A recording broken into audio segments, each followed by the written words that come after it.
अस्सलाम वालेकुम रहमतुल्लाहि व बरकातुहू।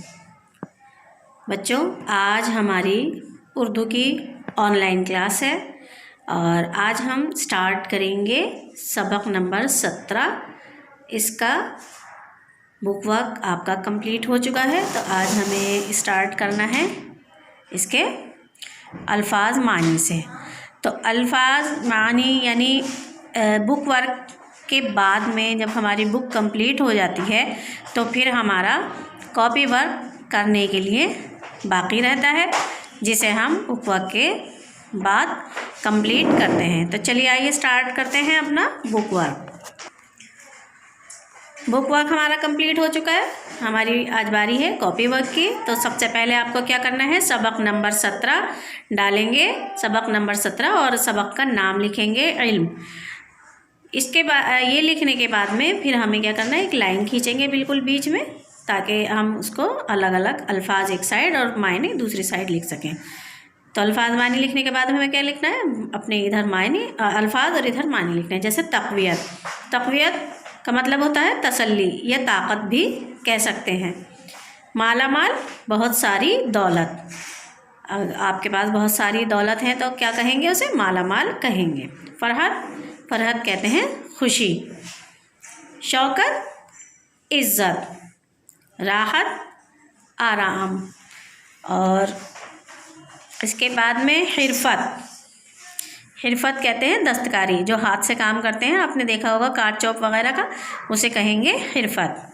दस्तकारी यानी हाथ का काम, दस्त मीन्स होता है हाथ और कारी का मतलब काम। हिरफत के बाद देखेंगे हम रहबर।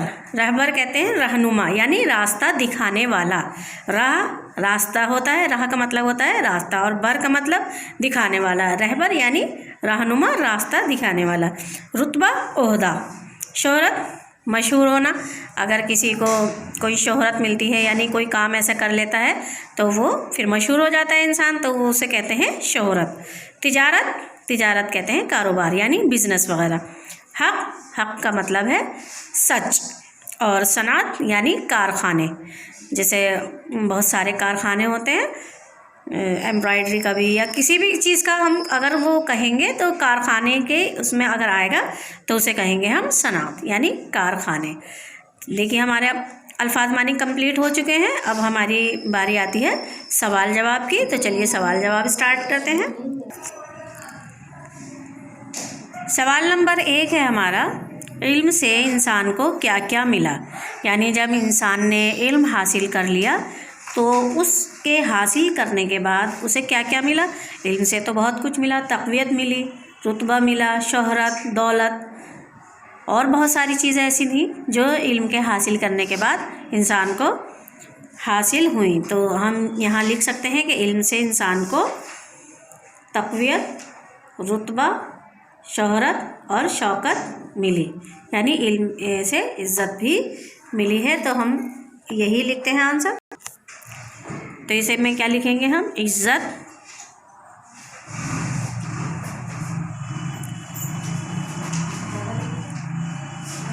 और क्या मिला, तक़वियत,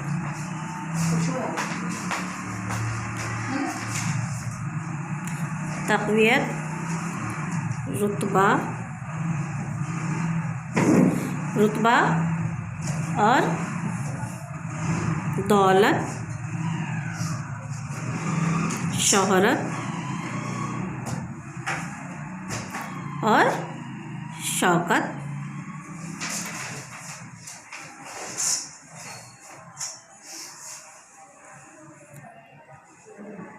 मिली। तो इतनी सारी चीज़ें इल्म हासिल करने के बाद इंसान को मिली। क्या क्या, इज़्ज़त, तक़वियत, रुतबा, दौलत, शोहरत और शौकत, ये सब इंसान को इल्म हासिल करने के बाद मिली।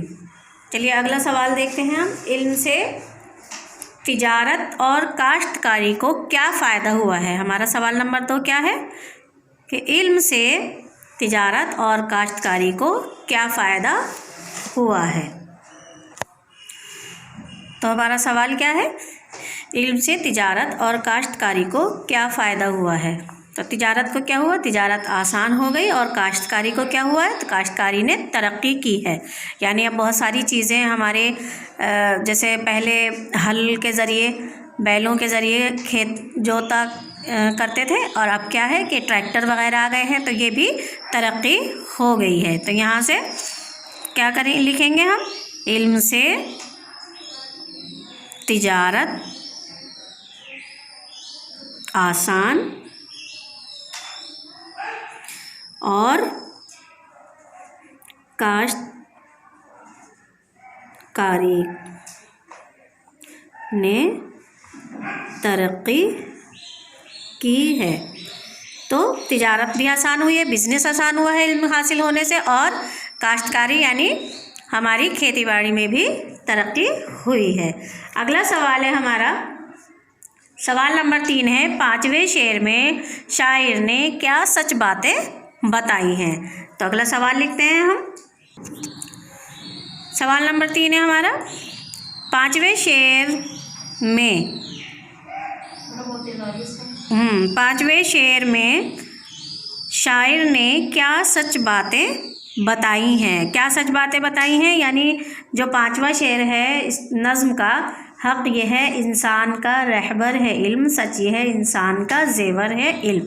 तो हक़ यानी सच, सच बात है कि इंसान का जो रहबर है, रास्ता दिखाने वाला है, वो कौन है, वो है इल्म। और इंसान का जेवर भी क्या है, वो भी इल्म है। तो यहाँ पर हम क्या लिखेंगे जवाब में, इंसान का रहबर और जेवर इल्म है। इंसान का रहबर और जेवर इल्म है, ये सच बातें हैं जो कि नज़्म के अंदर बताई गई हैं। अब सवाल नंबर 4, सवाल नंबर 4 में हम देखेंगे कि क्या पूछा गया है हमसे। सवाल नंबर 4 में, शायर ने इस नज़्म में क्या दुआ मांगी है। शायर ने इस नज़्म में क्या दुआ मांगी है।